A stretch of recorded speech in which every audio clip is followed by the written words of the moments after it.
Je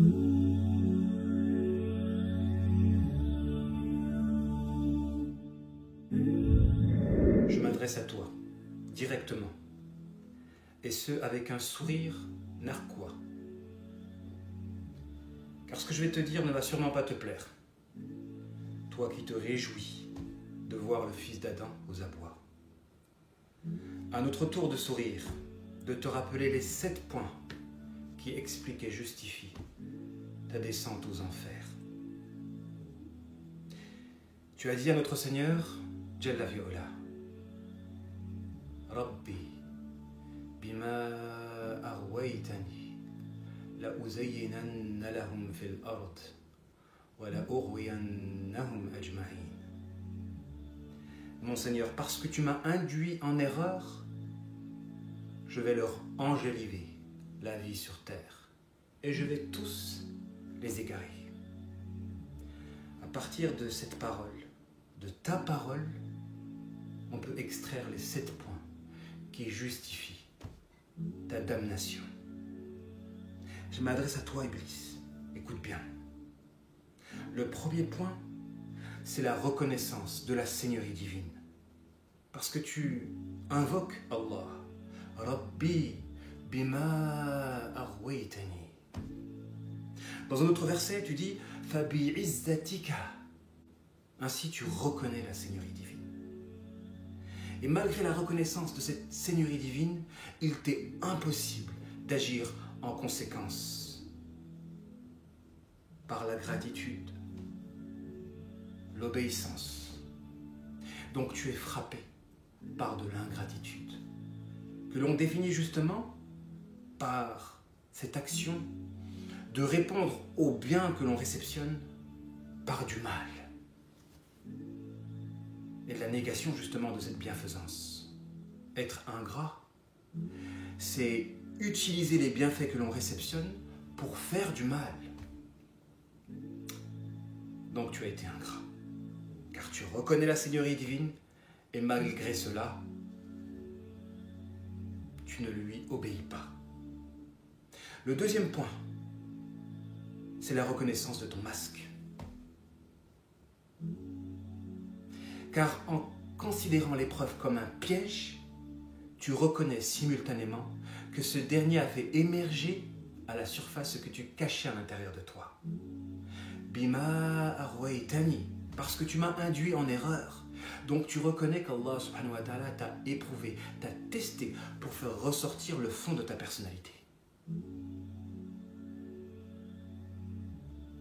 Donc, après l'ingratitude, l'hypocrisie, qui est le deuxième point qui explique ta damnation.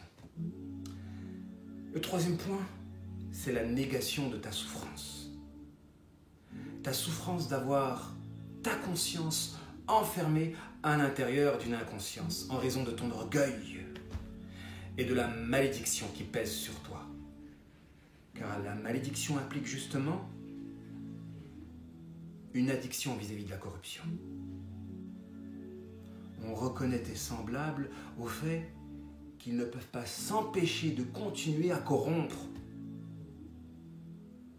Particulièrement les gens qui ont une fonction d'intérêt public, les gens qui font des cours, des rappels, de la thérapie, de la ruqya ou autre. Ce sont des corrupteurs et ils ne peuvent pas s'arrêter de corrompre parce qu'il y a comme un besoin de corrompre qui les dépasse. Du coup, ils souffrent du mal qu'ils génèrent et de l'impossibilité d'arrêter de corrompre.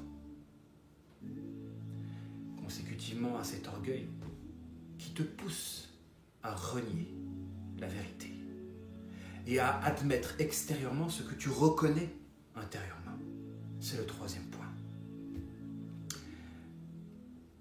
Le quatrième point des conséquences de cette hypocrisie qui repose justement sur l'estime vaniteuse de ta propre personnalité. Tu t'estimes vaniteusement, tu as une belle idée de toi à la base, tu as été éprouvé parce que tu avais une belle idée de toi-même. Cette belle idée de toi-même que tu as cherché à alimenter par le culte d'Allah subhanahu wa ta'ala. Tu as cherché à prendre Allah comme un moyen, alors qu'Allah est l'unique divinité. Il doit être pris comme une fin en soi. Quand tu prends Allah comme un moyen afin de briller vis-à-vis de tes semblables, par le culte que tu lui vouais, en réalité, Allah, par le récit de la prosternation, n'a fait que t'éprouver pour mettre en évidence cette hypocrisie. À l'exemple de ces gens qui s'estiment vaniteusement et qui peuvent faire beaucoup d'actes de sacrifice, beaucoup d'adoration. Mais quand cette adoration ne vise pas l'agrément divin, elle vise seulement à cultiver une belle image que l'on peut avoir de soi-même. L'estime vaniteuse de soi, le quatrième point qui explique ta damnation. Le cinquième point, c'est la haine que tu as vis-à-vis de Adam alayhi salam. Pourquoi? Parce que c'est par lui qu'Allah subhanahu wa ta'ala t'a miroité. Quand Allah a créé Adam, il t'a demandé de te prosterner devant lui, afin de mettre en évidence cette hypocrisie qui te poussait justement à utiliser Allah subhanahu wa ta'ala pour briller vis-à-vis de tes semblables. Tu as refusé de te prosterner devant lui. Pourquoi? Parce que cela annulait ton but de vouloir être le meilleur aux yeux de tes semblables. Te prosterner devant Adam, quelle honte pour toi, puisque tu te considérais comme étant le meilleur. Du coup, Adam est la cause par laquelle Allah subhanahu wa ta'ala a miroité ta laideur à tes yeux. Du coup, tu as envie de le prendre comme un bouc émissaire de ton malheur, en cherchant à te venger gratuitement de toute l'humanité, toute sa descendance. Cinquième point qui justifie ta damnation, ta haine d'Adam et ta jalousie à son égard qui te pousse à prendre l'homme comme un bouc émissaire de ta souffrance, alors que tu es le seul responsable de ton malheur. Le sixième point qui explique ta damnation, c'est tes efforts à œuvrer à ce que le fils d'Adam te ressemble. En inversant les rôles par la manipulation et l'ensorcellement. Tu es manipulateur et tu ensorcelles en projetant l'image de toi-même sur les fils d'Adam, de telle manière que ces derniers doutent de eux-mêmes et perdent la confiance en leur potentiel. Ton but, c'est d'inverser le rôle, c'est de faire croire au fils d'Adam qu'il est toi, de telle manière qu'il perd la confiance en lui, qu'il perd l'espoir de réussir, l'espoir d'être sauvé et de connaître le salut. Inverser les rôles par la manipulation en poussant les fils d'Adam à croire qu'il est mauvais autant que toi. Lorsque dans le péché, tu lui demandes d'arrêter de continuer à faire de bonnes actions, en faisant une fixation sur cette hypocrisie d'associer l'adoration avec le péché. Enfin, le septième point qui explique ta damnation, c'est ton désespoir de la miséricorde divine. Car à bien réfléchir, tu n'as jamais voulu te repentir. Malgré l'évidence de ton égarement, malgré ta conviction et ta foi en Allah subhanahu wa ta'ala, tu l'invoquais. Bima arwaytani fa bi'izzatika. Malgré ta conviction en la Seigneurie divine et en l'évidence de ton égarement, tu as refusé de te repentir, jusqu'à développer une laideur par laquelle on peut sentir ta désobéissance et ta damnation et ta malédiction.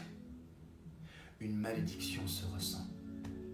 Je sais que mes propos te font mal, comme je sais qu'ils feront mal à tous tes enfants qui te ressemblent, parmi les djinns et les humains.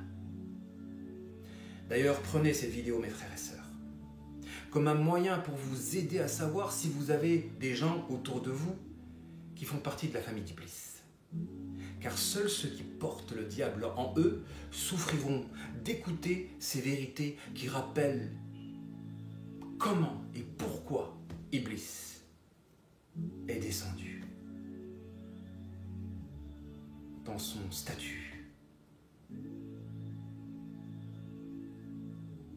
Quand le diable ne parvient pas à vous atteindre par les péchés en raison de votre repentance et de votre réforme, car il faut toujours associer la réforme à la repentance pour que cette dernière soit durable.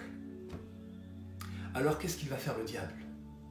Il va vous envoyer ses suppôts, ses frères d'armes, qui, moyennant la langue,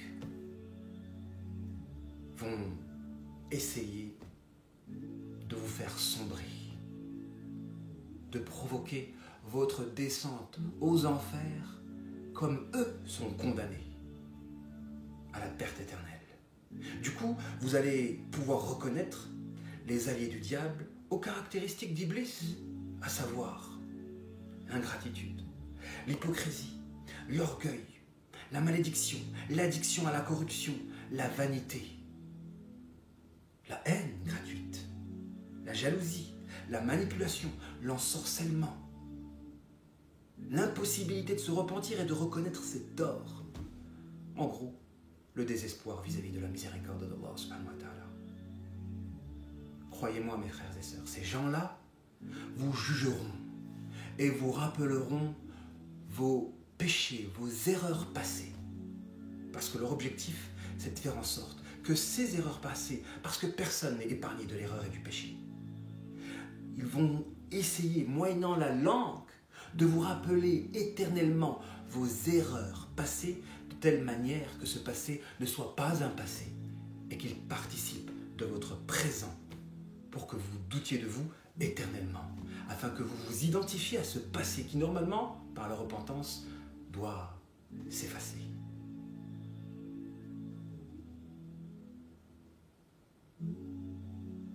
Ces gens-là, en vérité, souffrent de voir la miséricorde divine toucher des autres personnes que eux, parce que eux se sont interdits de la réceptionner des conséquences de leur suivisme du diable.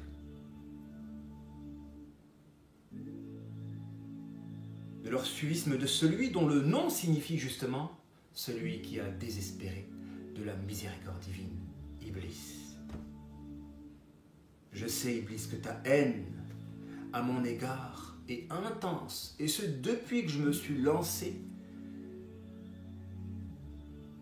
dans la lutte contre le mal et contre ces profils hypocrites, ces profils troublés qui réceptionnent puissamment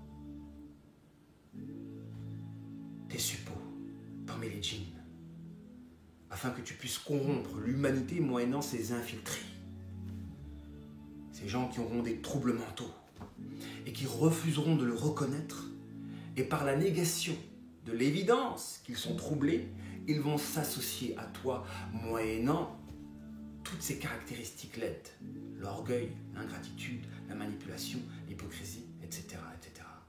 Je sais que tu détestes mon propos. Et même si tu m'envoies tes suppôts parmi les djinns et les humains qui tenteront, moyennant la langue, de vouloir m'atteindre, je reste confiant et je continuerai le combat contre le mal et l'imposture, parce que je sais que tu souffres. Des clartés que j'expose et qui permettent à ces nombreux croyants de se délivrer de tes ruses. Vous, les suppôts du diable, qui souffrez de voir la lumière de la compréhension se propager et la lumière de l'unité fraternelle.